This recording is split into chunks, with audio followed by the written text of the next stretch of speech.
Let's do this. What if you could train with the toughest call taker you'd ever face, and do that on demand? AI role-playing callers are changing the way that we prepare 911 telecommunicators. The result? Faster responses, more empathy, and better caller service for the public.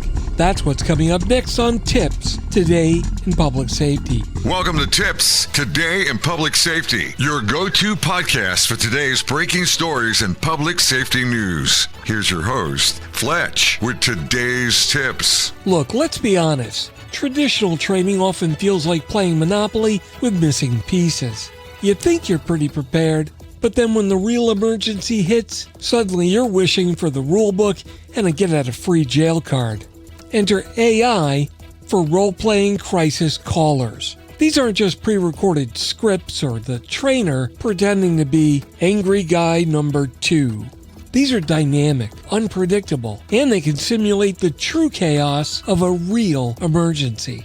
You know, things like overlapping voices and background noise, and the shaky young voice of a child reporting that his mommy won't wake up. So why does this matter? Well, it's easy, because better training means better service to the public. For example, this program can provide faster call handling. By allowing call takers to run through dozens of AI-simulated calls, the new telecommunicators can learn to process information quickly without freezing. And that translates into shaving seconds off real calls, and we all know seconds save lives. Then there's sharpening empathy skills. An AI training caller can simulate emotions like fear, anger, confusion, and that can help call takers practice staying calm, compassionate, and professional. It's not about just checking the box, it's about learning how to reassure anyone who's in full panic mode.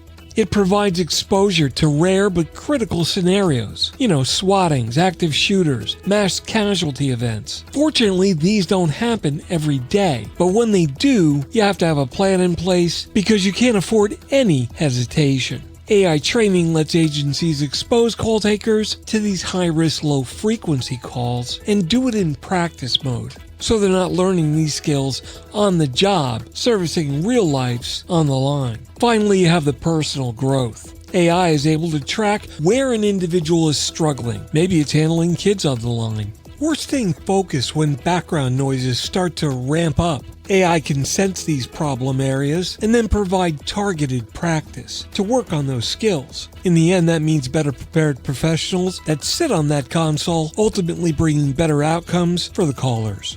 Look, at the end of the day, we don't deploy AI callers just to be trendy. You're going to deploy them because the public deserves call takers who are trained for every voice, every cry, and every crisis. So you need to remember that although AI might be a machine, in the right hands, it is teaching humans to serve humans better. And isn't that the ultimate win for public safety? I think so.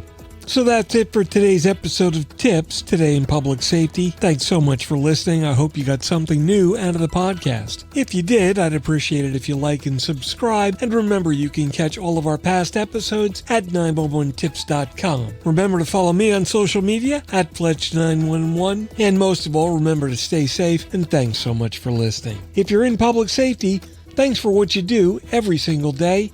Take care. We'll catch you next time. You've been listening to TiPS, Today in Public Safety, your go-to podcast for today's breaking stories and public safety news. Hosted by Fletch and available every Monday, Wednesday, and Friday on 911tips.com. That's 911tips.com. Be sure to like and subscribe, and remember to join us each week for the latest on NG 911.